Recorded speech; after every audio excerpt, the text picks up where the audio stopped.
Well, I thought archaeologists were always funny little men searching for their mummies. Mummies.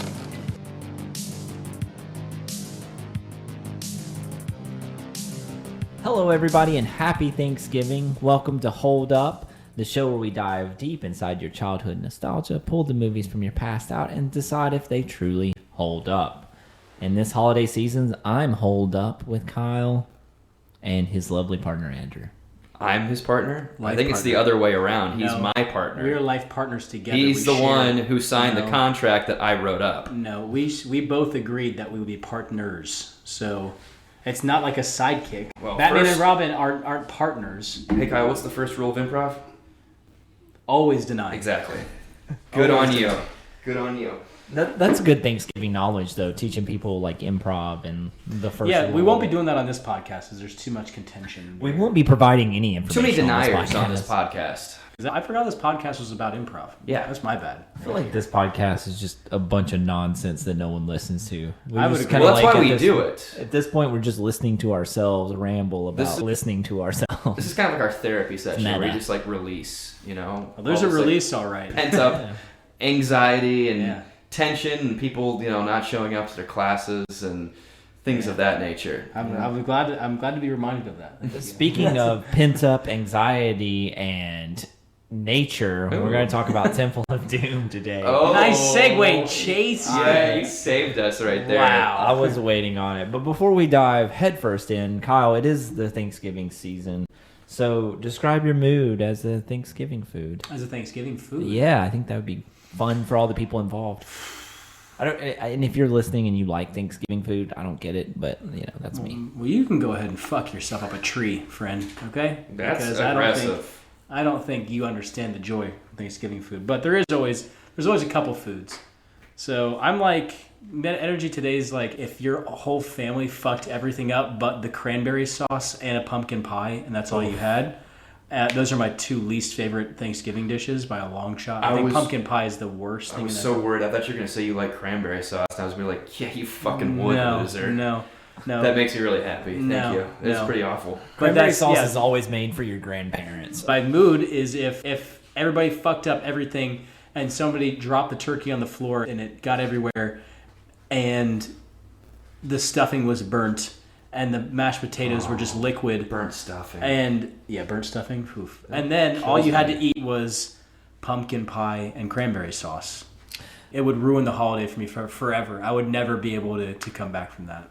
It would. And that's where you're at right now? That's exactly where You're I'm at. on the brink of never being able to come back? That's correct. Wow, that's pretty I'm on dramatic. the precipice. That's him at a level 6.5. Like he's not that bad, but he's not that great either. It's in the middle. Yeah. it's in It's the, all about perspective, I guess. we're tackling a movie today in the middle of a trilogy, Hey! but not in the middle as far as scoring goes, which Or we'll get opinions. to all that, or our opinions.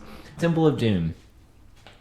There's some people out there going, well, why aren't you doing Raiders of the Lost Ark? Yes, this is our first 80s movie we're hitting, but it felt like Temple of Doom was one that every 90s kid watched over and over again. It was on TV gonna all say the that- time. Took the words out of my mouth. Is all the time on TV. This one. Raiders is an all-time classic. Like I have no qualms with saying that that's in my favorite movies of all time. For sure. It would show up on TV occasionally, but it seemed like Temple of Doom was just on repeat. I don't know about the rights. I couldn't find out anything all on Paramount. why.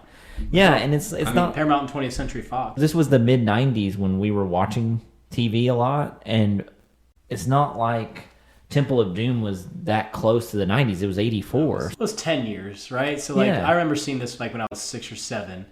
That's about 10 years-ish, a decade or so past. Think about something else that came out a decade ago now. The movie 2012. Like, literally... I almost said Dodgeball, but that was 2004. Yeah, that was a long time ago. It was 20 years. But, like... Fuck. Yeah. But there's been a lot of stuff that's come out. Since, like, one of the James Bond movies came out not too long after that. Yeah. Like, and that's been about a decade from now. And those are movies that we would still be like, oh, yeah, that's a pretty new movie. Yeah. So it definitely still worked from, the mid 80s to the mid 90s when we saw it. Right. It's definitely showing its age now. It did about 12 years ago, I think, and now it's definitely like it's looking pretty old, but It still has that nostalgia feel though. Yeah. Because it is one of those movies that came out in the 80s that paid homage to the golden age of filmmaking. There was a lot of movies like that, especially anything that Steven Spielberg got his hands on. I think that name alone just screams nostalgia. So. The set pieces and the way that the acting was directed in this movie, it does remind me a lot of those 80s films that almost like, they were almost like plays. Yeah. Like the early 50s movies. Very musical, golden age musical kind of feeling to it, like a South Pacific or The King and I or something. King and I, like that. yeah, something very. I mean, well, they use a Cole Porter song in the beginning of it, which is in Anything Goes the musical. Obviously, it's a pretty indicative peek into what this movie is going to be like, but that's that. We'll get into it, but like I'm going to say this right now, it doesn't disappoint for what it claims to be. So yeah, and it's weird we're doing this during November. I thought about like putting this on our October schedule because this movie was terrifying as a child. Pretty scary. Pretty especially when you get toward the end. It's, towards the end and the thuggy cult and all that. Yeah. And I would agree. And imminent doom, imminent death, like multiple times. Yeah. There's a lot of like great little atmosphere, and there's scenes that like really harken to old days, especially the old Universal monster, especially the mummy character. They did it really well with the temples and all the like the set pieces, and they go with a wide shot on a lot of this, so you feel like you're in the room most of the time with these characters. If they're getting crushed or beaten up or they're falling off something, you feel like you're falling too, and that's what I appreciate about an action movie from that day and age, because it feels like everything now is like zoomed in, tight shots. Yeah, it's always an upper torso above with something blurred in the background. It is very personal, but it becomes too personal almost. Like it becomes like a video game at that point. I don't need that. I'll play a Bethesda game if I want that. It's become something that's not really. It's not as fun to watch. Yeah, I guess we can segue that too as like. As an action movie, this was, at the time, very looked forward to. Like, everybody was in big anticipation, because we don't have to say it about Raiders of the Lost Ark. I think we can save our time on this episode. If you're listening to this and you're thinking about Raiders of the Lost Ark, one of the best movies of all time. George Lucas, Steven Spielberg masterpiece. Like, it still holds up. Like, it hasn't really aged that much. No. Like, it's crazy. Because it's doing the time that it was written for very well. Yeah. It's a very well done period piece that was still fresh in everybody's memories, and this is like the early 80s. World War II had finished 35 years before that. So there's a lot of people probably working on this movie in proximity to it that were around a lot of those aircraft, around those vehicles, around the costumes in general, like the clothing. Think about things that people wear at thrift stores and like how that is like there's always a recurrence of something that happened before. So I feel like that was really well within that time frame. That movie, we don't even need to do an episode on it. We're good. We're probably not. It holds up. Go watch it. Go watch it. Yeah, I mean, like that's one of those movies that's just a no-brainer. It's subjective. Yep. Some people are going to be like, "Oh, this movie sucks." Yeah, but those people can fuck off. Yeah, but honestly, if you have that opinion, you're just being a contrarian. You are. But what I'm saying is that movie is one that a lot of people just can't argue with. Yeah. Like you may not put it in your top 10, top 15 movies of all time, but someone's going to watch that and go, "That's a great movie." Definitely one of the all-time classics. And now we get the sequel, and we know what happens to a lot of sequels. They end up faltering and being collapsed under the pressure of the original. But there were so many sequels around that time that lived up. I mean, you got Empire Strikes Back, Back to the Future Part 2. Yeah, you also have Aliens. Like, there are so many in that tight window that were fucking just as good, if maybe not better than the first. Second Terminator. Yeah. Which so many. Yeah, which barely missed the 80s, but barely. I still loop it into that. I still connect. This is definitely one that it lives up to the hype in some ways, and in other ways it does its own thing completely. Right, and I think at the time, this movie, when it released out, and I'm going to get Andrew to get us some numbers in a second, it was a success. Like, I don't even have to, I haven't seen the numbers, I don't need to see the numbers. I know this movie probably pulled in a lot of money. But I do remember, especially growing up, a lot of people talk negatively about it for a long time. I think it's starting to kind of gain a little bit more traction as kind of like a movie of its time. And I think it was seen as like not a very good sequel when it first launched. Again, as many times as we talk about Aliens, we talk about like Terminator 2. It doesn't always happen like that. Most of the time it doesn't happen at all. Most of the time the sequel is hot garbage or, They shouldn't have touched it. Why do they have to ruin a good thing? Yeah, or they went completely off the wall and did too many different things, and you almost can't win with sequels a lot of times. I wanted to touch on that because as kids we all watched it, but we didn't grow up with it. We weren't going to theaters to see it. Well, that kind of brings you up to another thing, which was, and I think this is a myth. I don't know if this is true or not, but I heard the story enough to think that it might be real, which is the PG-13 rating. Somebody had told me once when I was working on a film that that's why it was made, was specifically for this movie, because it was quite dark than even the movie that came before it, and for most other things around that, they're like, well, it's either PG or R. You got to cut this out or you got to make it R. And they're like, well, that's too much of a difference. We can't do that. From what I heard, Steven Spielberg and other said producers lobbied for what's the film commission? Is it the film commission? I don't know. MPAA. Yes, that's the full name. And they lobbied for this to be the first PG-13 movie. I actually read up on this today before we started doing this. So what had happened was when the movie released, a lot of parents were angry that it was a PG rating because it was. There's. When he sticks his hand in the you throw chest, it's, you throw a couple fucks in there, you're at an R rating pretty quickly. Yeah. So it's dark as fuck. It's dark, and so a lot of parents were upset. And Steven Spielberg at the time wrote to the MPAA about doing movie ratings in between R, because R was a death rating at the time. NC-17 is a death rating for a lot of films. Yeah. It was. I don't think it's not so much anymore. There's also not a lot of movies made in that mode. Yeah. NC-17, you're pretty much banned. What was that? Antichrist? That was the last NC-17. I don't even know if that was NC-17. I think that was just unrated. Wasn't there a movie? It was it was a whole bunch of comedic actors. It was horrible. It was a number. It was something short, but I'm pretty sure it was NC-17. Yeah. Chris Pratt was in it, Anna Faris. It was a whole slew of shitty comedians. But that's what it is. Yeah. Anyways, go on. But Spielberg wrote to the MPAA and was like, we have to do stuff in between because not everything's going to fall into that PG or R rating. And he actually had a PG-13, R-13. He had even more ratings than the MPAA actually eventually went with. But this movie is technically what started the PG-13 rating. So yeah, you're right. I was sure that it could have been an urban legend, but it made so much sense when I heard it that I was like, I don't know, it feels like it's pretty accurate, because that movie it's definitely in between those two ratings. If it's released now, it's PG-13 easily. For real. I think it's scarier than Jurassic Park, and Jurassic Park is something I would very much call a PG-13 movie. They were so lax on ratings back in the day. Yeah. So lax. It seems like now you have your hard cutoffs too, it's there, you only have so much blood you get. You can't say fuck more than once. Is it shit or damn? Those don't mean anything either. You can just I think shit is after TV ratings after 9 o'clock. You can start saying shit.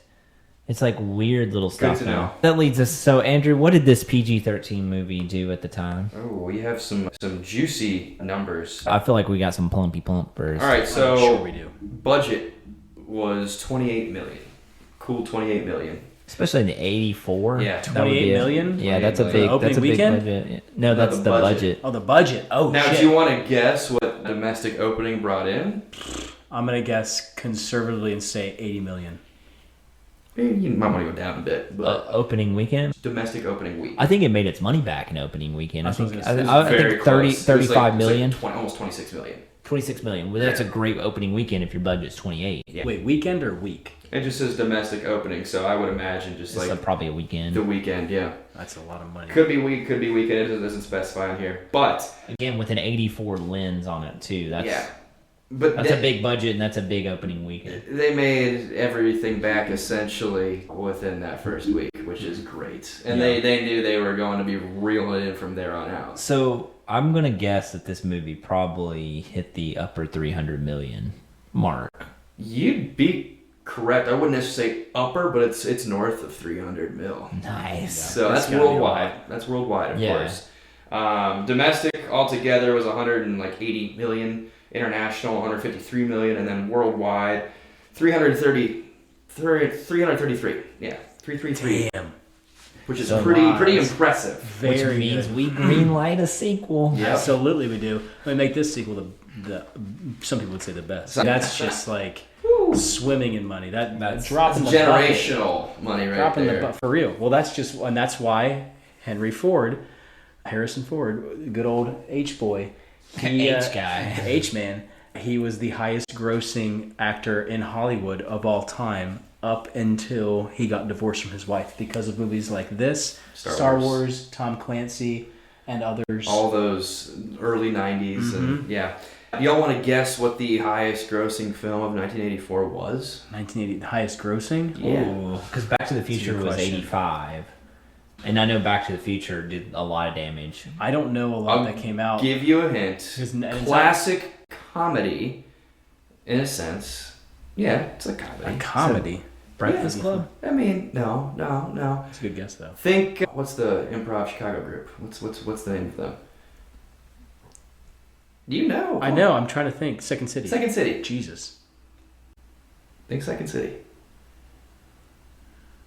Is it Second City, John- Chicago. Second City, Toronto. It's Ghostbusters.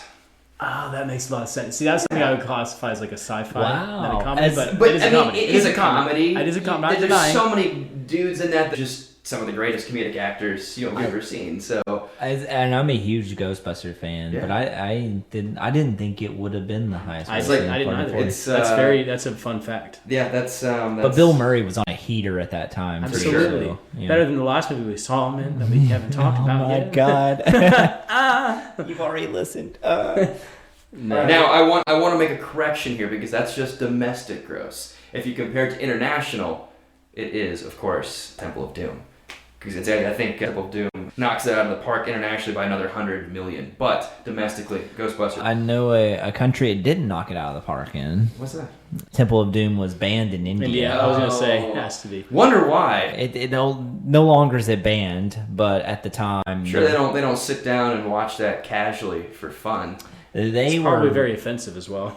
I read where it all started when the producers flew out to India to find different places where they can shoot and film because they were trying to find the temple and obviously the landscapes and everything because there's a lot of like scenery that's based in India in this movie. They wanted to film it all on location.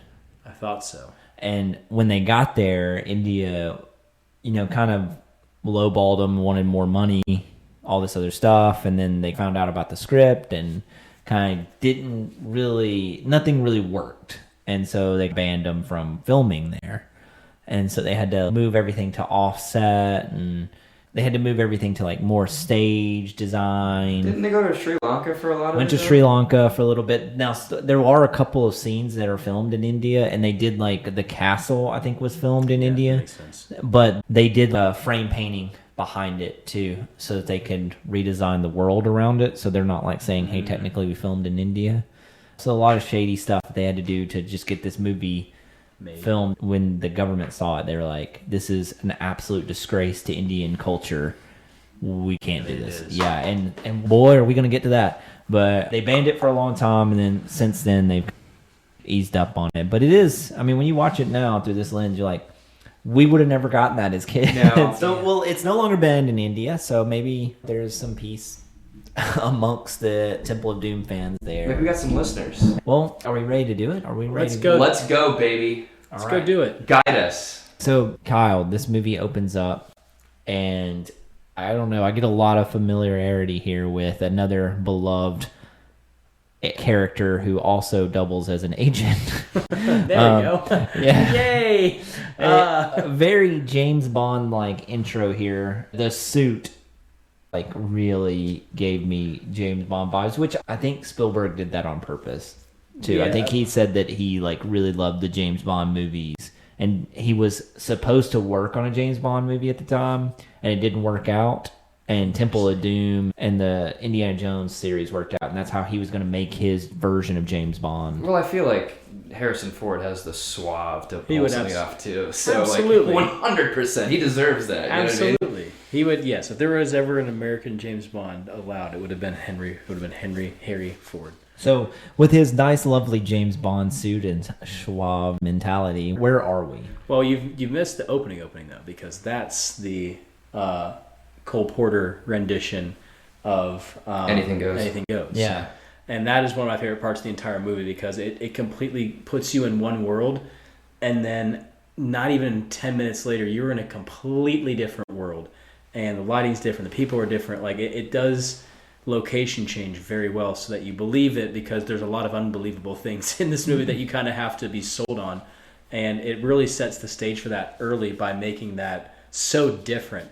And it is, if you've ever been to a musical, and you've ever been to like an old Rodgers and Hammerstein or Ayers and Flaherty or something along those lines, it's very much like that. It's just gaudy, over the top, doesn't make any sense. Like that, yeah. Gershwin, yes, something very grandiose, and they sell it really well. There's a lot of fun movie magic that happens in this first scene, but they're like tap dancing. It's a bunch of showgirls, and it's gaudy really, costumes. Yes, feels very stuffy when you're watching. It does, but it does work out really well. Yeah. And then it leads us into our Harry Ford just chilling out with a bunch of other nefarious fellows at a round table, and they're in this 1930s like Casino. hotel kind of thing, like I mean ballroom, yes. Yeah. That's a good way to put it. Something like that, but what kind of style is it? It's like a Art Noir. Deco. Noir. It's a blend of a lot of genres in this one scene. I do think I'm with you. This is the best scene in the movie. It's very, very well done. There's a whole interaction that happens. Nowhere to go from here. For real. But there's a man that he's trying to sell something to, Nurhachi. He's trying to sell Nurhachi to this man, and he has two accomplices with him. And they're trying to like negotiate for this Nurhachi, and around this time, Willie, the person who was singing the song in the beginning, that Anything Goes, in which I don't know what language that was in, if it was Cantonese or I don't know what it was, but she sang that whole song in that foreign language. I don't know how well she's doing. But like, it sells Probably it. Someone out there going, God damn. No. But like for us Fucking Americans whitey. who have no idea, any Eastern language to us is just like crazy weird. It sold it well enough, and she comes out, and she's the side piece of this main villain that we have in the beginning, and she is like inserting herself in this place. Nobody wants her there. They're all like, "Chef, go away, please. We don't need that." And she's like, "Who's this Nurhachi fella?" And then they start. I'm glad you said that, because this is her character the whole time. and it does not get better than this. Well, I will agree with you there, but I'm gonna say she's my favorite character, and Is she really? I think she's written really well. I think she has a lot of funny moments that creep up on you, and are just like they relieve tension. Her character is not pretending to be anything different than what it is. She's a damsel in distress. I was gonna say she's meant to be obnoxious. Yeah, well, yeah, but she's funny, and I know people like that. It might seem very like inflated, but you've met people like that in your life who are just so Useless? like oblivious, yes, to what real things are happening, that they're just so concerned about cosmetic stuff. It's just so funny to insert her in these situations. As a kid and as an adult, I think she was very funny. When I say favorite, I just think it's the most familiar to me out of all the characters in this movie. That's something that we didn't have in the first. There wasn't a lot. There was comedy in the first, but it was very cutting action, kind of like very cool. But I mean, her screaming and crying, like, that's so tied to this movie. You can just hear that at all times. Yeah. so good, Jesus. But I do like her. But I agree with you. It doesn't really get any better from here. So she continues. If you don't like her, yeah, she doesn't really Good do luck. anything to help herself, and that's clearly, again, we say this all the time. It was written by a man for sure. which is weird, because like the first film, like we had a pretty strong Miriam, female protagonist, and she was awesome, and she was a real badass. Even with the opening scene with her drinking whiskey, Yeah. and then we go and we get this. It's just a flip on its head kind of thing. It is, but I do think it works. I don't think the movie would work if there wasn't that comedy in there. Just that little salt to the chocolate kind of thing. It needs to be in there. See, they asked Steven Spielberg on why he didn't want to carry over people from the first movie. And he said he thought that just like James Bond, each movie that Indy does, he should have different side characters. I agree with that. And he was also in love with her.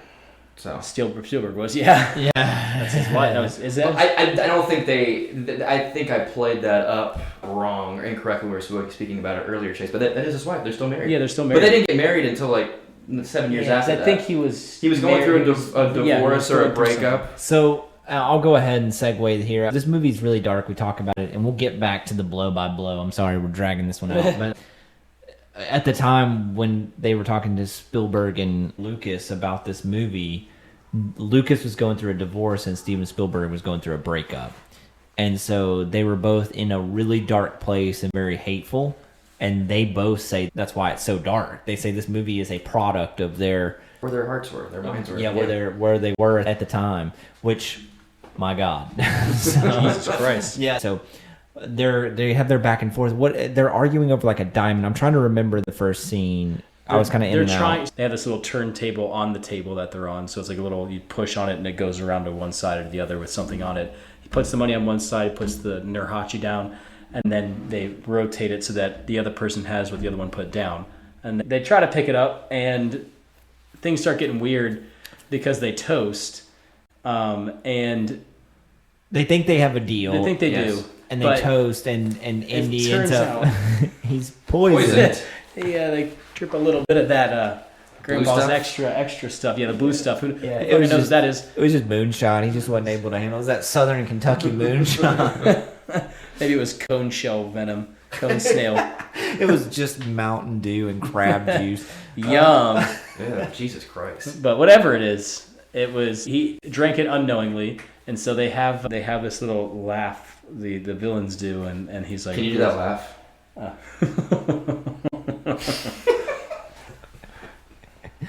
They'll laugh because they think that they can keep everything at this point because he's going to die. They're going to get the diamond back and all the. So then Indy gets creative and then grabs Willie and he's like, "I'll kill her," and he's like, "Kill her! I don't care. You keep it. I got the diamond now. We're good." I have 3 other women in the back. I don't need her. Also, have you listened to her talk? And then we come up on the shortest lived character of the entire movie, and his other sidekick shows up. And he's got his little waiter thing on, but he's carrying a tray. But underneath the tray, he's got a Smith & Wesson, and he's pointing it at the villain. Then all of a sudden, wine corks start pop, and one of those pops somehow disguises a 38 caliber pistol, which you would feel in your chest. It doesn't sound anything like that. And his sidekick got shot, and then he falls down. So he's in the movie for maybe 45 seconds, a minute tops. And he is dead. he just falls down. He's like, "This is our last adventure, Indy. Looks like I go first into the night." Like, whoa. Did he have a name? No, he didn't have a name. Dead McDaddy. Shoddy McDeadface. Idiot. Hey, let's have some respect for the dead. A little bit. Well, there's not a lot of respect for the dead in this movie, that's for sure. Yeah, but or other cultures. So. Yeah. So after this, a big old fight ensues to try to get the antidote. He's like, "I'll give you the antidote. Here's the here's the diamond." And he's like, "I don't know, you can't have it. I'm taking it." So then they get to this whole. How does he get the antidote from him? It was this back and forth battle. He picks up a flaming hot skewer and throws it, which was horrifying because he throws it right into one of the guys. And the guy's like, "Ah!" Yeah, he's like, "Ah!" And he's like glued into his chair. And he starts shooting his gun. He's clearly dead from that shallow puncture wound to his that barely got through his ribcage. I don't even know if it really killed him as much as it just shocked him. It just shocked him. But he was on fire too. So so then during that confusion, Indy tries to grab the antidote, but winds up grabbing the diamond or something. It gets all pushed off the table, and then Willie sees the diamond and. It just tells you everything you need to know about her, that that's her sole focus. Through gunfire and like angry men shouting and confusion, I need that fucking diamond. She's a material girl. And she's living in a material world. Exactly.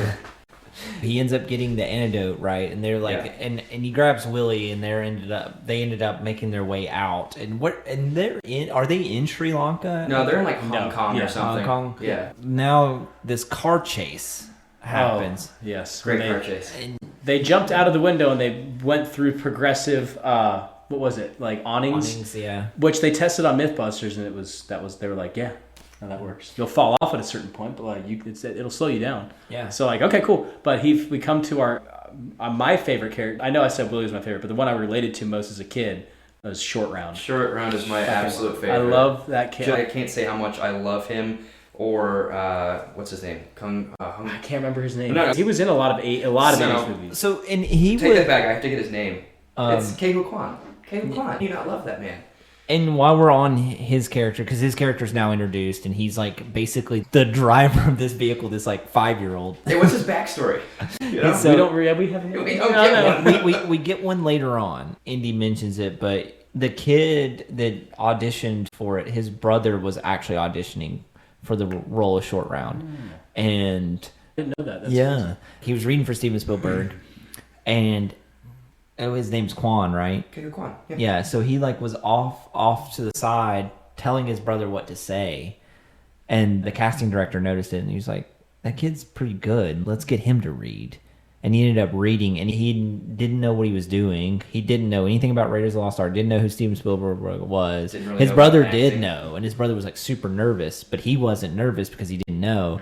And they were like, oh, he's really good. He's our role. So I wonder if his brother hates him. I was going to say, that'd be a contentious relationship at some point, right? So that's how he ended up getting the role. And at the time, I was like rewatching this. I was like, oh no, another stereotyped kid.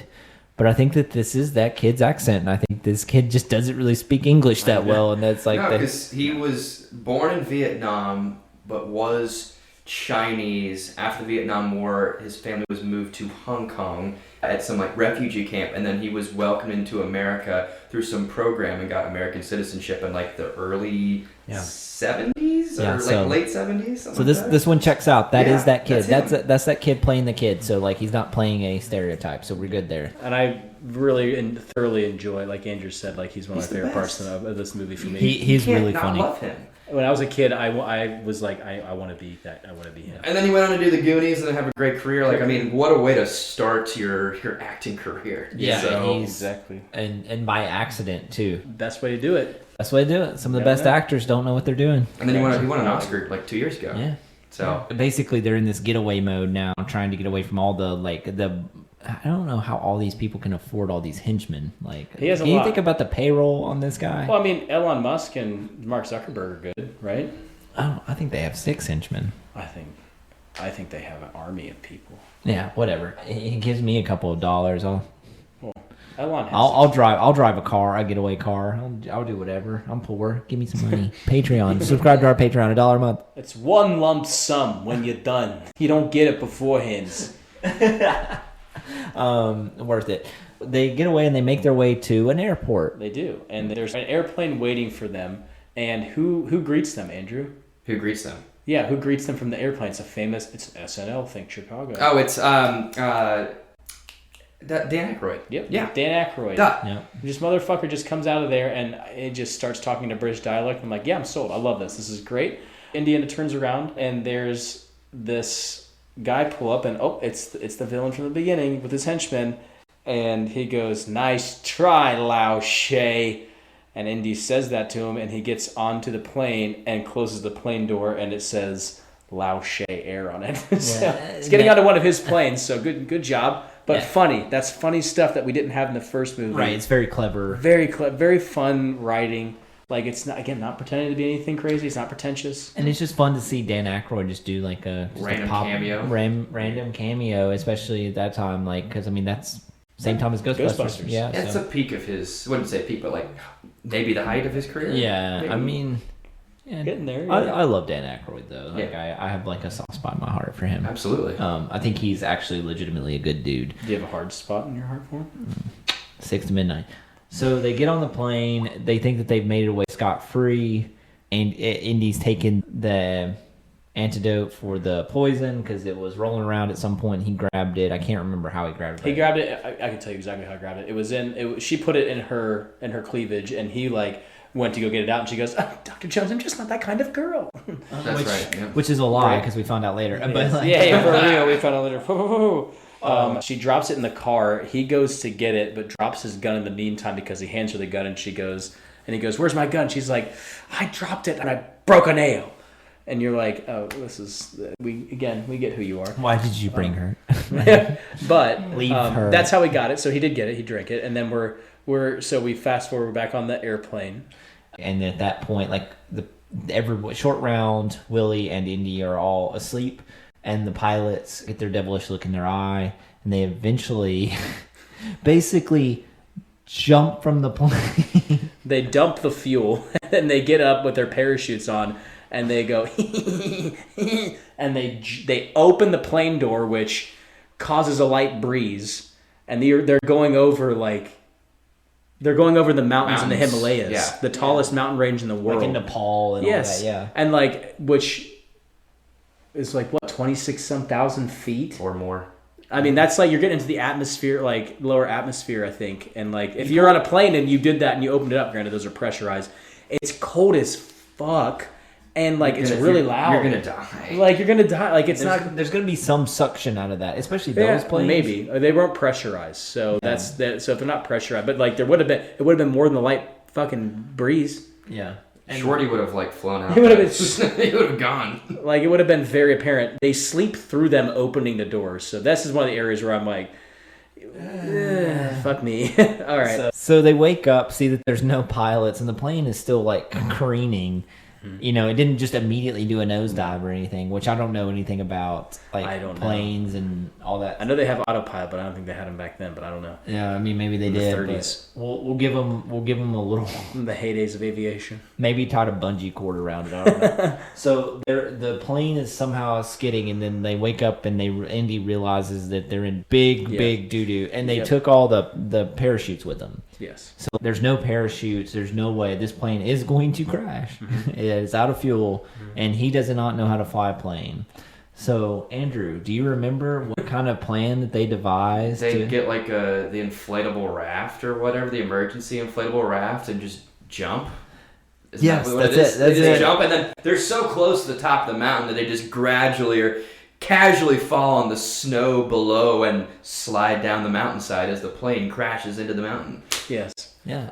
And so that's how they end up in India. And I want to segue there real quick. So how realistic do you think that is? I would say there's some validity to it, but I don't know if it would work like that. So they actually did it. And the shot you see in the movie is actually the raft and people coming down. They actually proved that you could do it. They tied some dummies that were human weight and found out when they shoved the raft from a plane. They shoved it from a plane and it had the raft inflate when it first came out. And the stuntmen and the people that were filming this were like, there's no way this is going to work. This is so stupid. Spielberg's an idiot. Got it on the first take. The raft floated down, landed just like that, and cruised off. And so your butt, though, wouldn't it? I mean, the cushion couldn't be that great. I don't think it was. But it doesn't matter. Cushion's not. That's not as bad. They found out you could survive it. That's what I'm saying. If you can survive the fall from that high, yeah, and on a raft, you're not even reaching terminal velocity, so you're just you could technically bounce out of it. That's why I say when you look at it, you're like, yeah, but clearly it worked because it's a shot and it's not CGI. They do cut from. Literally, when you see it about to hit the ground, they cut really fast, and then you see a different shot at a different angle of them dropping it on and then scooting it down. So those are two different shots. So obviously that's not the same shot. So they did their own version of Mythbusters on they set. did it. Yeah, I mean that's super. That makes me respect this movie a lot more. And then they were like, the guy looked in the camera and is like, "Did we get it?" He's like, "Yeah, we're done." And so they wrapped it. How many times out of 10 do you either die or severely hurt yourself from that scenario? They were 1 of 1. They were 100%er. The only way you want to be on something like that. But then don't they slide down the mountainside and fly off and land in a river I don't know how many feet below? Yeah, a lot of feet. Below. A lot? A lot. You're If going we're thousands of feet. 20,000 foot mountain. Maybe something like I'd say probably like around 15. But it doesn't That's matter. still 3 pretty miles. steep. 3 miles in the air. Yeah. And like not in the air, but up. Like to go that quickly down. They've escaped death a number of times, and it's not going to stop here. But I know. And this scene was also meant for Raiders of the Lost Ark too. No shit. Really? A lot of these scenes, the mine cart, which we get to later, this scene was deleted scenes from Raiders of the Lost Ark. They cut it from the script. They wanted to continue on, so they put it in Temple of Doom. That's great. I love that. I love it. It's great. So yeah, they must have had a lot of ideas in the writing room. But I mean, it's Spielberg and Lucas, so You got a lot of imagination. so they survived that, and now My favorite lines in the movie. They get down there. They're floating on the river, and she's like, "Where are we?" And Indy's like, "We're in India." Like he just knows we're in India at that point. yeah. And it's like, oh, what gave it away? How'd you know? Well, there was Were you a surveyor? I mean, he is a smart guy, so, but... Well, like when she goes like, "Where are we?" and he goes, and he takes it, and he looks around, and he goes, "India," and she goes, "How do you know that?" And he like points up, but there's Indian people. That's right, yes, of course. But Yeah. here's the thing though. How do you know they're Indian? Are you judging people all based on how they look? And here's where the movie takes its turn. Yeah, this is Canceled, over, done. That was probably the one scene that people in India saw, and they were like, "No, we're not doing this one." Because I remember the pan, it was to some dude who had like shoulder length hair. He had like eyes sunken in, his mouth was open, and it was just like, oh, that's a nice greeting to India. You could have been anywhere. Yeah. They make their way to the village. They meet the overseer of the village, Who was the same guy they saw on the riverbank, and he says that he had prayed to one of their gods that Indy would fall out of the sky and save them, basically. And I'm paraphrasing a long dialogue here in exposition. The guy says that Maharaja. stole a sacred jewel, rock, kind of diamond from their Sacred stone from their village, and now their village is just riddled with famine and death and destruction. And they say jewel, they say stone, they say like all kinds of different things, and it's a mix of all of it. So we'll say stone, but they need the stone back to save their village. And also he took their kids. Yeah, which is saying, don't forget the kids. Yeah, that's always such the way you said that, Chase, is very much how it goes in the movie. And it's like, and also the kids are gone. And she's like, what? They're like, yeah, the kids. They took the kids. Yeah, they took the kids, but we're more worried about the cows. But the kids are gone. Well, they need the cow. We need the cows, and we also need food. So Indy, being this tough, like almost anti-hero at a lot of times, he always has like a heart of gold in these certain situations. So he wants to help the village out. So he's like, "You okay? Cool. I'm in this situation anyway." I was gonna say, what's he gonna do? Yeah, he's like, he was on his way to. Where did he say he was on his way to? He was on his way to New Delhi, and so he was going to go there. I think it's where he's Yeah, I want to say that's it. And they were like, no, this castle over here, and I can't remember. Yeah, and he was like, okay, all right. So they agree. Willie does not want to do this, obviously, of course. And I kind of wish he'd stayed in the village and helped, but. And there's times where they're like trying to feed her like sacred meals, and she's like, "No, I'm not eating that shit." And he's like, "Eat that. You're disrespecting them and embarrassing me." Yeah, and I thought that was a great line. You're please. So eventually they pack up and they're on the move to this castle to try to see if they can find the stone and children. Generally, just children. We're glossing over a lot here because a lot kind of happens in transit, and there's a lot of really cool landscapes that they go over, and cool animals. They're riding elephants the whole time. There's a really funny scene of them in the jungle. So they do this like time lapse. Like, I mean, I kind of sped up the exposition. It is well, we need to. It's a little bit long of a movie. Yeah, so. and nothing happens that you need to know about other than they're traversing the jungle to get to this castle. And there's a scene with Short Round, Indy, and Willie where they're camping at night. And there's a lot of funny stuff that happens between. You've learned a lot of exposition about Short Round, and by a lot I mean enough for this movie. And that he was found pickpocketing Indy and didn't have any parents. His parents died I think this was when the Chinese were fucking up all of Southeast Asia and Asia. Yeah. The Japanese. It was Yeah, Japanese that were doing that, not the Chinese. Because this would have been 30s. Yeah, 30s. Yep. So this So was this right would have been before- That was when the Japan bombing was of in Axis. Beijing. Exactly. So that was definitely Japan, and they died in a bombing somewhere in, I think, China. I don't remember Yeah. exactly. I think Beijing. Beijing, yeah, something like that. And then we find out there's some actual real world like shit in there, and this whole franchise is known for hating Nazis, and it gets into World War II in a different way there, which I thought was always a little bit interesting. Yeah, and so and that's where you learn that they basically, he's been like his little tag along since then, and just he is a kid of the streets, so he's learned all these things with Indy on how to like hotwire cars and do random weird shit. But he's always come through for Indy. The funny scene too is, so Willie's struggling because it is a jungle, and she's struggling to like even be comfortable there. She's like freaking out that she has the elephant that they rode there kept messing with her at one point. There's a scene where she gets wet basically because the elephant, I think, threw her off into the water. Yeah. And so she's like trying to air dry her clothes at the campsite. And while they were shooting it, the elephant actually ate her clothes. That's perfect. I hope they laughed about that. That's Yeah, hilarious. That's why you never really see her like air drying it like completely, because I think the wardrobe's completely different because the elephant had to eat. That's fucking great. That's eat really her clothes. fucking cool. Yeah, so they used real elephants. yeah. They use a lot of all the animal. Oh, not all of them. A lot of the animals are very much real. I think PETA would have a hard time watching this one. They have a hard time watching most of the stuff we watch. but- PETA can't even watch a dog food commercial without getting upset. No, so they need to fuck themselves. Fast forward back to the palace. We get there. They find some voodoo-y stuff on the way there. Some weird, spooky things. And they get to this castle, Pankot, and he starts snooping around. He starts asking questions. And they go to a feast, a banquet. And he's like a guest of honor too. And he also runs into some British soldiers who are, I mean, the British army was always involved in India, and Yeah. Always. they run into some British soldiers, and they're all like guest of honor in this like classy, beautiful temple. And he gets like Willie new clothes, so she's like dressed like a princess, and now she's like starting to come around as like, oh my god, like I love this. Who could I marry so I stay here? Like instantly is her first thought. She's thinking about marrying the child king. the child king.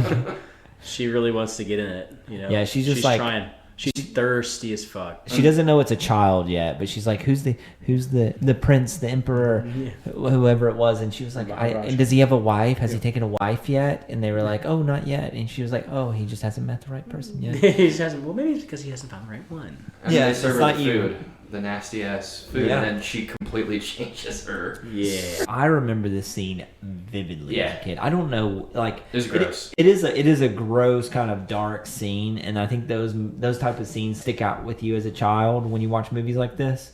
The weirdest part was when they cut open the big snake to eat the smaller snakes inside. Yeah, which is not how that works. And those No. were also not snakes; those were eels. I'm pretty sure. Yeah, And, I thought so too Just at the the time. sound it yeah. made.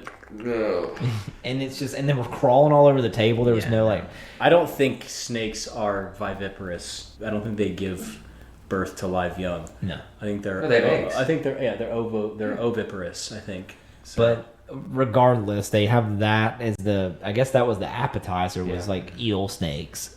And then they ate, what else did they They eat? had the eyes. and then they had what were the eyes from? it was in the soup. It was in she the asked soup. for soup, Yes. and it's just eyes. Was it an emperor beetle? Oh, the beetle, when they take the beetle upside Yeah. down, he goes. Yeah, they had the beetles, the eyeball The soup. monkey brain, chilled monkey Chilled monkey brains. brains. Yeah. And so it's like very savage like foods. This part of the movie is where the cultural insensitivity is Correct. probably kicking in. Yeah, I don't think I've ever been to an Indian restaurant with chilled monkey brains on the menu, or bugs, or snakes. Those Yeah. are just stereotypes of Yeah, it was Yeah. Eastern culture. And me and Blair were watching this, and I was like, I feel like that if you wanted to play ball with this and try to rationalize it, that's stuff that tribes are eating. This is a fancy ass temple. They're gonna have access to the fancier garnishes and food and vegetables and stuff. They're not gonna be eating monkey brains. No. And so it was like, that was when I was like, okay, all right, you really are trying to hammer a We're stereotype. trying. Yeah, we are definitely trying. And by trying, I mean you are just like blowing the door down. Yes. But it also sets the mood because you know something isn't right. It makes you Something is amiss. uncomfortable. Yes. Makes you uncomfortable, which is what they're going for. Yeah, you are very uncomfortable with it, and you know like something's about to happen. Indy ends up trying to talk to one of the, I guess the host. He's part of the political party there, but he talks to the host, and he's like, "What about this stone and these children?" He's like, no, he's Indiana starts talking to, I don't remember his name, but he's like one of the ministers that helps the Maharaja. And they're talking about the history of Pankot Palace. And India goes, I heard about the Thuggee cult back in the day. And they were into brutal ritual sacrifices, human sacrifices, in fact. And something about children. And then he goes like, and then the guy's also there's a bunch of missing children. Have you seen these children? Pulls up milk bottle. And slowly but surely he's getting like I don't know what he's introduced as. I'm going to call him a host because I don't have another word for him. But he's like slowly getting more and more offended with the questioning. He's getting like, agitated. He's like, "There's nothing happening here. Nothing." And then the Maharaja goes, "I have heard the stories of the Thuggee cult, and I thought it was all I wanted that kid to eat a shoe. It was getting so old so quick. Couldn't listen to that voice anymore, even when I was a kid. How are you the leader of anything other than a Lego set? Great success. But he basically says, hey, I know about the Thuggee cult, and if I found out about the Thuggee cult, I would make sure that they don't exist here anymore. and then everybody resumes and they start laughing and dancing. Great. Yeah, and then so now they all retire to their rooms, and at this point, I'm not that type of girl. Andy. Yeah. She turns out to be that kind of girl. The exact type of girl. So Willie and Indy, the whole movie, have just been kind of at each other's throats in a way. There's some sexual tension there. There's a lot of sexual tension. There's some sexual tension, but it's like he's a big brute, and she's a damsel. Sensitive flower. Yeah, and like an idiot. And like they obviously are not a good match. Not at all, no. But then all of a sudden they just like go for it. Like they just start like because he brings her fruit. He brings her fruit. Brings her something to eat. What key to a woman's heart is through her stomach. Womp womp womp. Feed them. Feed them. Oh my god. He brings her the fruit, and then they just start hardcore flirting, and then all of a sudden just insult each other. And then they have this standoff moment where Indy's like, "I'm going to go to my room and you'll show up at my room in 5 minutes." And she's like, "No, you'll be back in 5 minutes for me." And it's like, why don't you guys just cut the tension? Just fuck. Just do it right there. So it's like, and then so he leaves, goes back to his room, and she stays in hers, and they both simultaneously grab a old clock and stare at it for 5 minutes to see who's going to cave first, like a game of sexual chicken. And then in Indy's room, a guy shows up out of the corner, a henchman, short round sleeping, and the henchman ends up putting, I guess, like a rope around his neck. He's trying to like basically choke him out and kill him. Yep. And I'm glad we didn't skip over this. It's probably my favorite shot of the whole movie, where there's a mural on the back wall of all these like different men and women, and they're all doing different things in this mural, and Indy is like, "I can't believe it. She's not coming. She's not coming." And then he turns around as they're panning across this room, and one of the murals just opens up and then just comes out. And I was like, "Holy shit!" That's, first of all, it's a good shot. As a kid, that scared the shit out of me. I was like, I didn't see where the fuck that guy came from. He just out of the shadows like that. He blended in. He blended in very well. They did a very good job blending him in. Having said that, I'm pretty sure they did brown face for this. Yeah, I think there were a couple characters they did brown face. I think this is one of the same guys that they used later on in this movie. I also think he might have been in Raiders too. Okay. The stuntman, I think. I would not be surprised. I kind of thought so of the host, the guy that I thought. Was going to say that. Yeah, but I didn't want to jump into it, and I couldn't really find anything on it. There's no proof, but it's just kind of questionable to the eye. But they shoot it so dark too in the room because it is at night and it's candle lit. Like, hey, can we make a movie to get banned in India? And I think this is like they put money on it. Their pride and joy here. So eventually she's like, he's not coming. He's not coming. And she gets mad and she's upset. And then he's getting choked out in the other room. He's dying. And he's then getting close to death again. Yeah. He had him. He took out his whip, got it around the guy's neck, Right. and then he threw the whip up in the fan, and the fan just brutal. Yeah. Dark. Pretty badass move. And he's just swinging around. The guy's swinging body. around, And they show. Meanwhile, Short Round goes, here's dead body. And He's probably seen something like that before. Absolutely. in this like whip hanging that they do, they usually like in those scenes they show the shadow of the body on the wall. Just so they don't show. No, they Show the full fucking Show body. everything. like zoom in shot of the body hanging, several rotations, and then he runs into her room and she thinks he's just like pent up with sexual aggression. She's like, "Don't hurt me," and Be he gentle with me, Indy. and he's like just looking around her room, and she's kind of confused at this point. And then he finds a statue over in the corner of like kind of like a mermaid, like a lady. I don't remember what it was, but It's just a statue of a woman with a big bust, and he's like, he feels air coming from there because he has a candle up to it. He's like, oh, there's air coming. Oh, cool. You're like, wow, how smart, Indy. And then he goes over and he's like trying to figure out how to push on it, and he goes, oh, the boobs, and he holds the boobs and he pushes in, and she goes, ah. And it's She's like, "No, Indy, right here, right here, no, but like right here."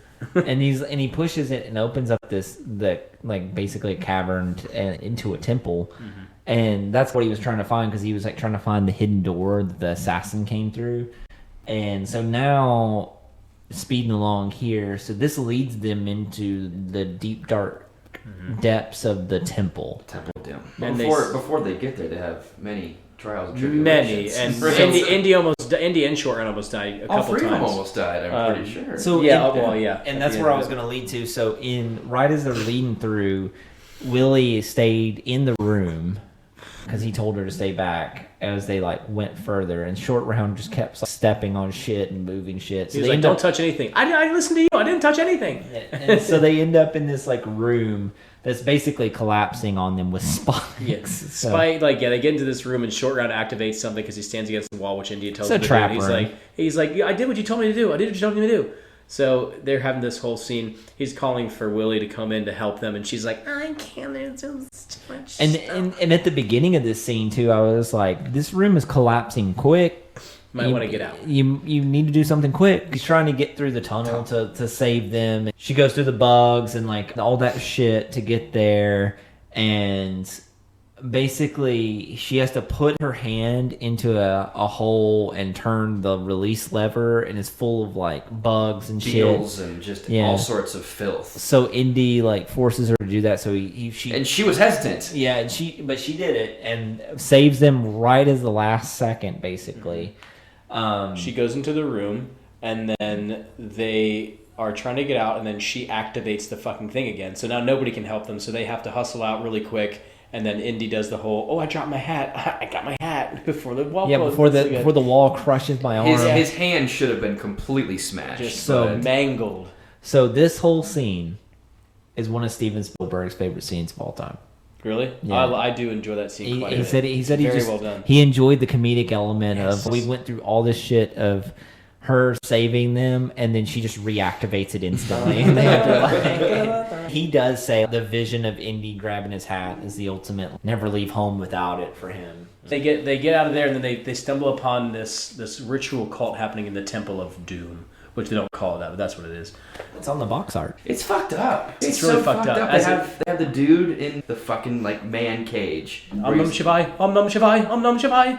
And his body's like an X-shaped, and it flips and turns, and it's over like a fiery pit of lava. Yeah. And then basically they find them doing the real, I guess the real leader, the real cult leader, the thuggy cult Does he leader. have a name? He does, but I can't remember his name. Yeah, I Off the top of my couldn't remember, like, and the names were flying look at it this up. point. head. Moldaram.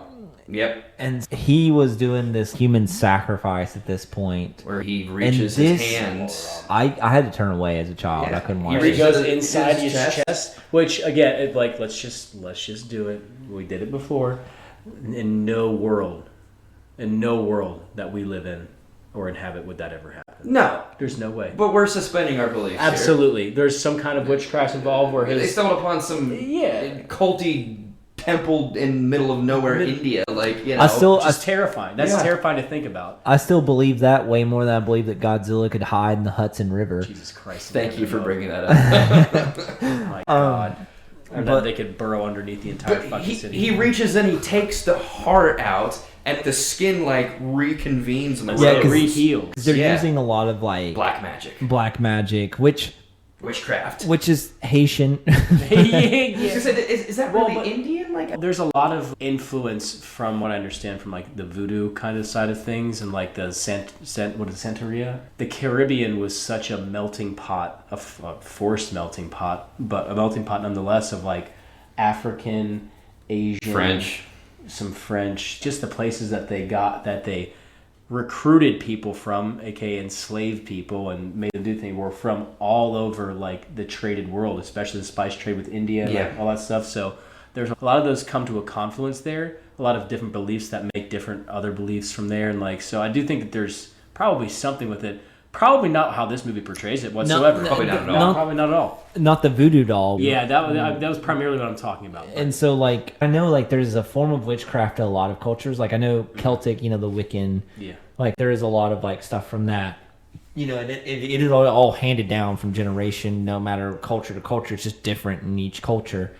But they just kind of go out of nowhere with that. And they burn this guy alive, and his heart burns in the leader's hands. Yeah, and which is strange. Why don't you just burn it with, I don't know, part symbolic. They got to show it to the people, and they were like, oh. So, and Indy sees that, they're horrified. I'm horrified as a child. I'm not watching at that point. So he goes off to explore something, and that something is, if it turns out to be, that's where all the kids went. They're enslaved and mining away with black lung. As they're doing the ritual, he's putting 3 stones in this giant skull, and it's lighting up the nose and the 2 eyes. And so we find out, I think through exposition at different points, but basically they're looking for the 5 stones to reunite all the power of the ancient world. And they're having all these kids just mine for these stones and try to find them.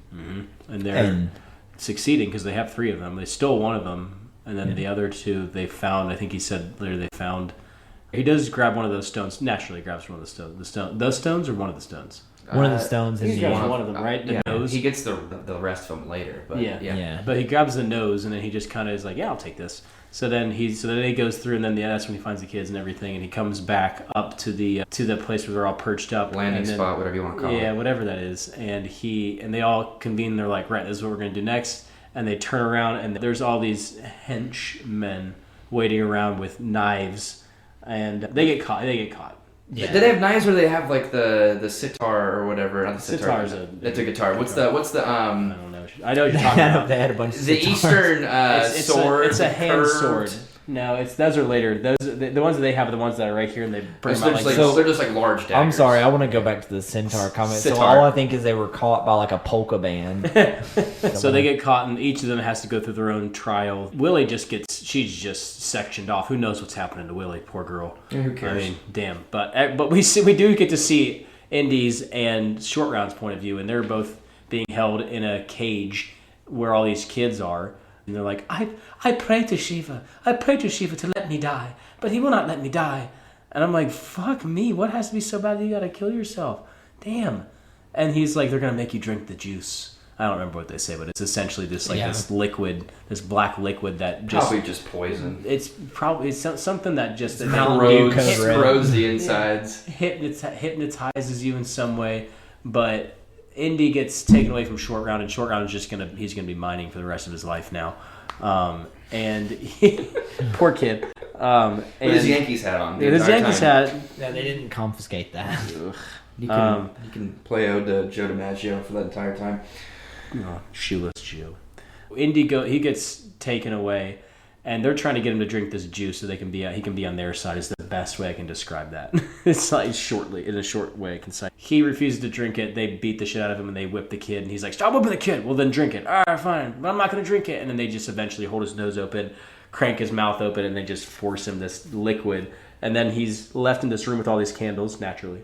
and all these candles are right around him. So as soon as he moves a muscle, he knocks candles and wax over. So that's supposed to be like, oh my gosh, he's really going through it right now. He's having some kind of like reaction to this drug they gave him. And what did they go right to the ceremony after that? I think they go right to the ceremony. Yeah, and then don't they like drop him into the pit? That's where they his body is spinning in that little cage or whatever. I think what happens then is they want Indy to do what the guy did to the sacrificee to Willie. They bring Willie out and they put her in the metal. Oh, that's right. Yeah. And then she's having this whole thing of like, Indy, don't you know it's me? It's me. It's Willie. That's right. We've had this life together and children, and we've lived together for years. These 3 days. And these 3 days have meant the world to me. And over the course of 6 hours, I've really grown to like you. We just need to fuck.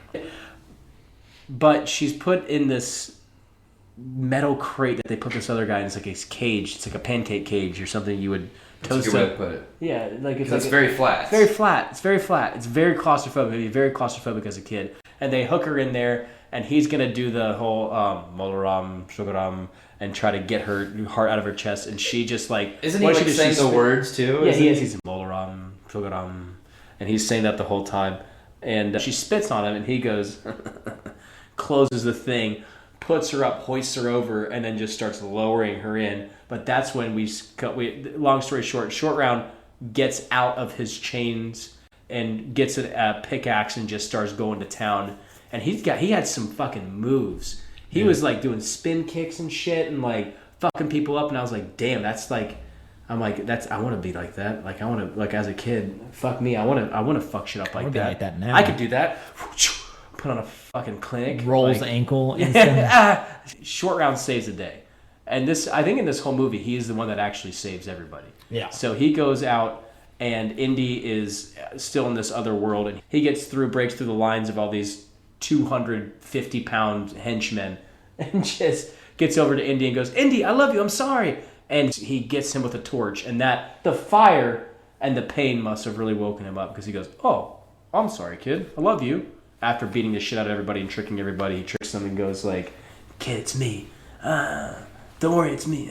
But he turns around and he's like, I'm actually who you think I am to all the fucking villains. Then he starts all this ruckus. They start fighting. There's a whole thing to try to get Willie out, but it keeps on lowering her instead. Yeah. To the point where she is like 7 inches. She would start to melt. She would start to burn. Like you would have third-degree burns, right? Easily. There's no way you wouldn't be able to. So, but we'll gloss over that. She was just wearing sunscreen. Also, where's the lava coming from exactly? Is that just so far deep into the earth? I doubt it. I doubt it. But like, we go with that. Are there active volcanoes in India? I don't know in so. India. Maybe one, but it's definitely in a hot. They shipped this area. one in. They did. They brought it in. They brought it in for the movie. Yeah, no, this cult has a lot of money. And they really needed the lava for the aesthetic. And to kill people. And we lost a bunch of children mining this volcano. She doesn't get quite put in.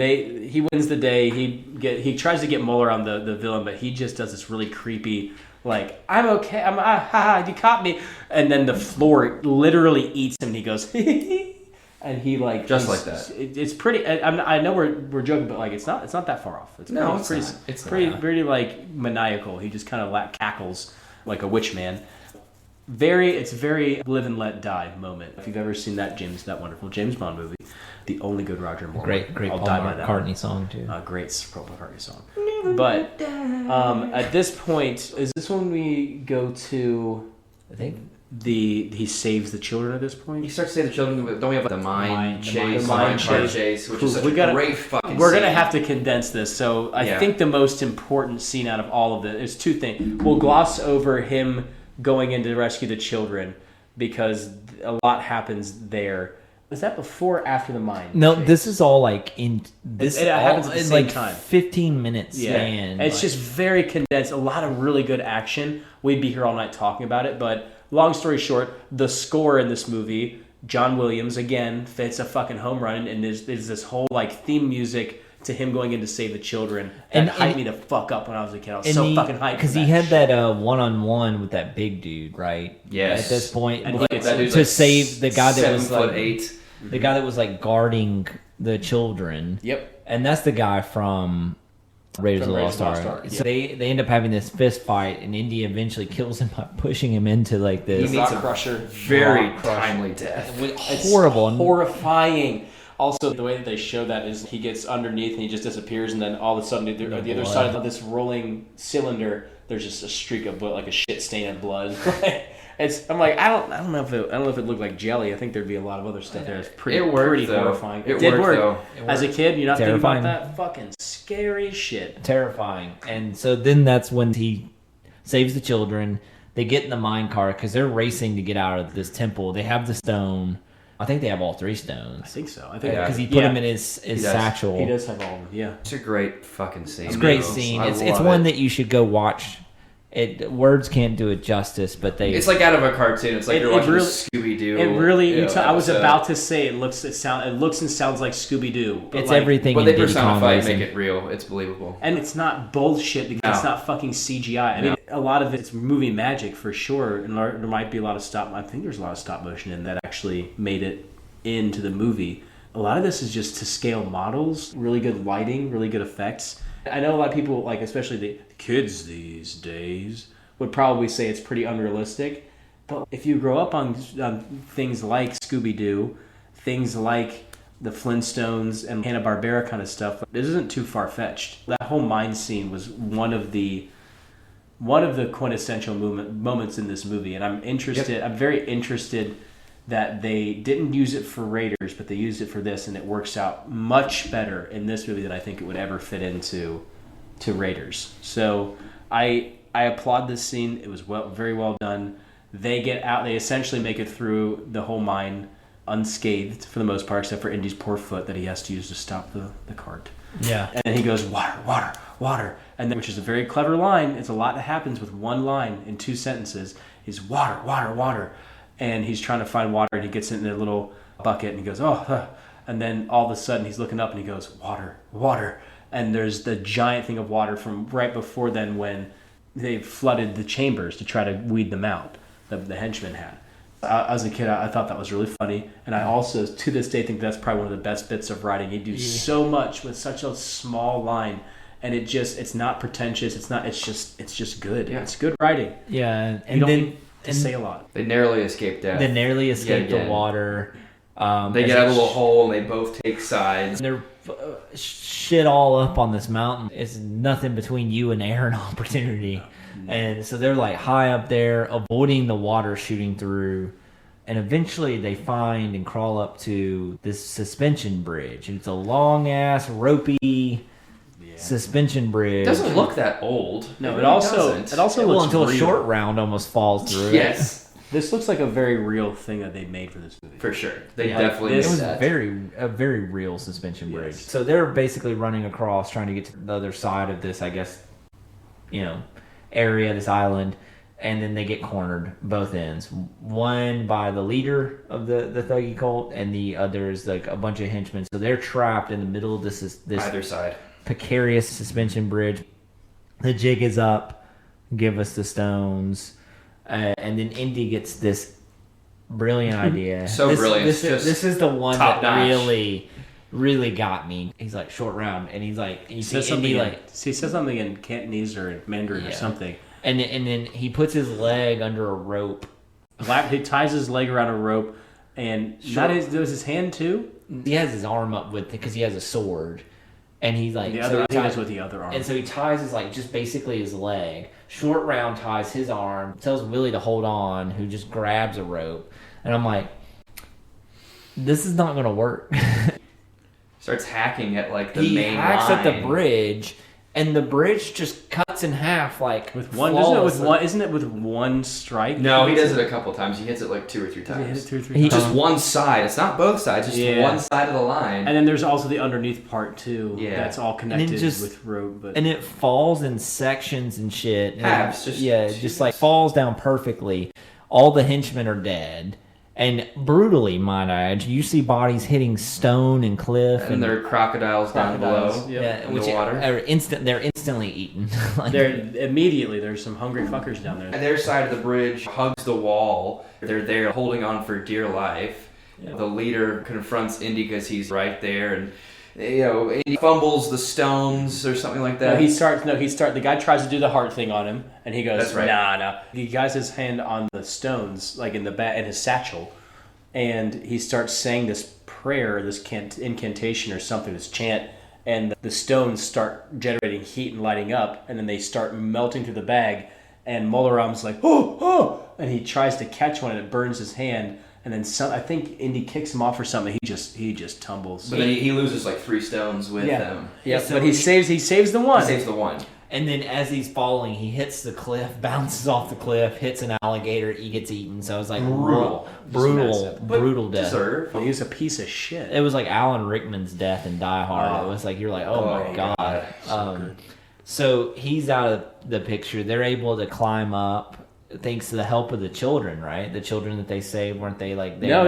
It was the British Army. Yeah. Oh, yeah. Remember, they come in and they start shooting the... Same thing. Yeah, there was a scene, too, where Indy was hanging onto the suspension bridge, trying to get up. Short Round and Willie had made their way kind of up, and he was hanging, and this whole henchman army was shooting bows and arrows, and not a single one hit. Yeah. And I was like, at this point, you all just need to jump in the water if Kill you're yourself. that bad. Like, The that's stormtroopers. And they don't get just one round of arrows in. They like It's shoot the volleys of arrows going at them. It's like the Battle of Thermopylae or something. Like, but they can't hit a goddamn thing.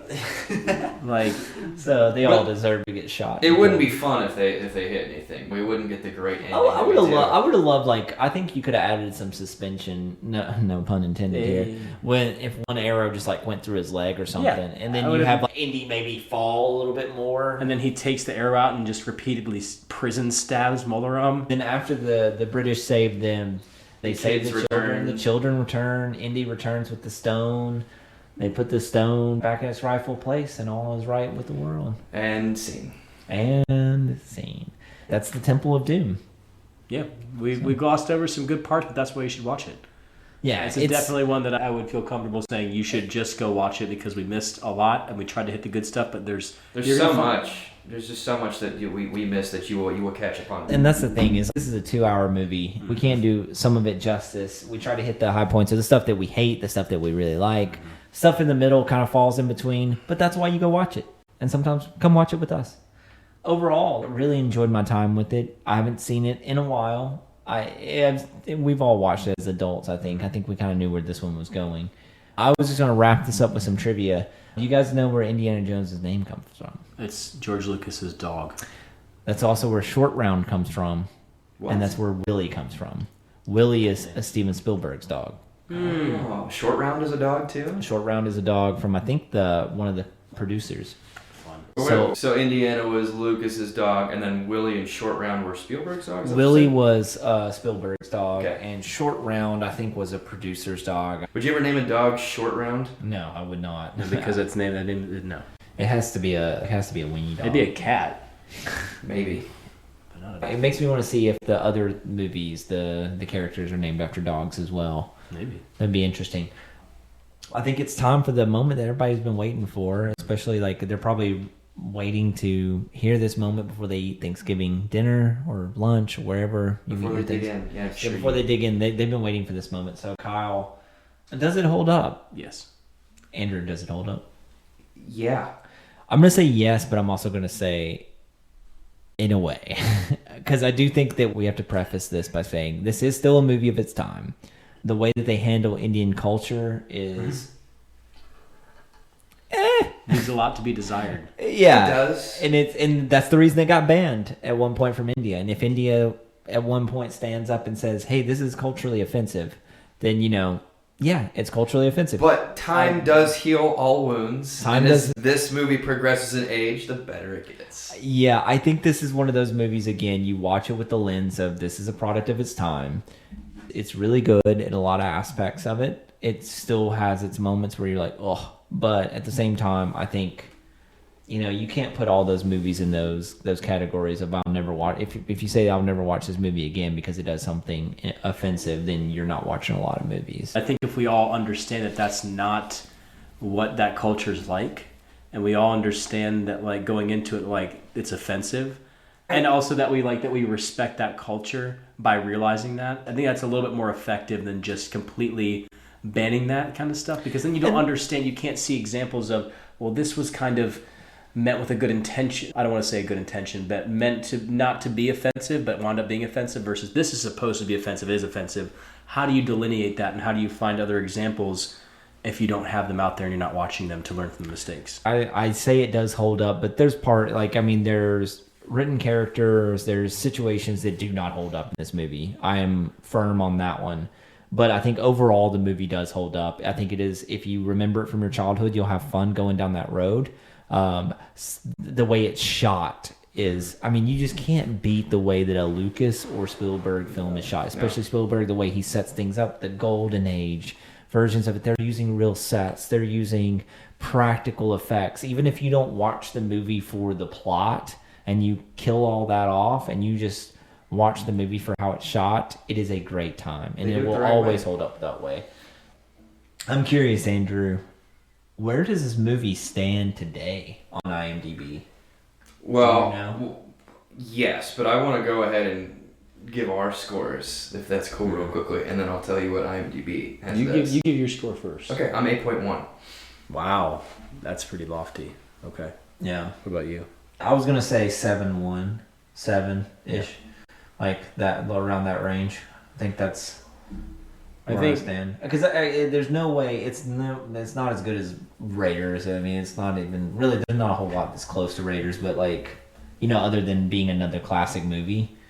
And that's like a movie that I would give like a late 8.7 to 9 on. So it's like, where do I stand on it? It's like, this film kind of lost me in some parts too. So it wasn't like it carried my attention all the way through, but I enjoyed it enough to say, hey, this is a 7-1, which for me, that would be pretty solid. It's still pretty solid. Yeah. So. It's a solid score. It's okay to be wrong about things, though, Chase. We don't have to go with this anymore. Set them straight, Kyle. I was gonna say I think I always teeter between like an 8 and an 8.3 on this one. So I'll be generous and give it like an 8.2. Yeah. This is Indiana Jones, but I don't see this as I see this as a standalone Indiana Jones movie. I know it's supposed to be in the trilogy, It's a deviation, but it's not like Raiders and Last Crusade like at all. They're all kind of their own standalone because they were all made to be like their own James Bond films where you can watch them all separately. You don't have to follow them in order. Yes, and they do have these similar characters where you're going to see the same characters in the first one and in the third one. In the middle one, the only person you see is Indiana. Yeah, and there are similar characters like Marcus Brody and Sala that are in Raiders and in Last Crusade, but this one to me is just like its own thing, and because of that, I do think that that's why I would also give this a higher score than I normally would for something like this. That's not even necessarily with, I don't want to call it the brand. That sounds really shitty, but like, you know what I'm saying? Like, it's still Indiana Jones, but it's definitely different enough to be worthy of its own moniker. And that's why I think Temple of Doom, like, I don't compare it to the other two because I think it's that different than the other ones, even though it's not. But to me, it is. Again, why I'm going to leave it with an 8.3, I think, overall. Yeah, I think that's fair. Andrew, what are we looking at with IMDb? 7.5.